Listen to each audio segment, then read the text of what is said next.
አሁን በዚህ በየዩቲዩብ በየምኑ እየመጣ ቁጭ ብሎ ዝም ብሎ ቤተ ክህነትን ሲዘረጥጥ የሚውል ሰው አለ። ቁጭ ብሎ ምን አባት አለን እኛ መረብት። አንተ መቼ ልጅ ሆነህ ነው ወገኛ? እንዲሁ እኮ እንዲሁ እውነት ከልቤ ነው።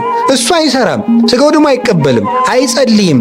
ቁጭ ብሎ አባቶቻችን ስላለቁብን ነው የሁሉ መከራ ስለመጣብን። አንተ ነህ እንጂ ምእመን የሆንከው አሰራም ወይ ዝም ብለህ ልቅ። እንዲሁ እኮ ይገርማል። እስቲ ሂዱ አሁን ተሰብስበኝ ራብ አፈር ብላ ራብ አቤት አፈር ብላ አቤትም አይልም። አሁን ራብን ስለሰደብ ነው ልንጠግብ ነው? አንጠግብ።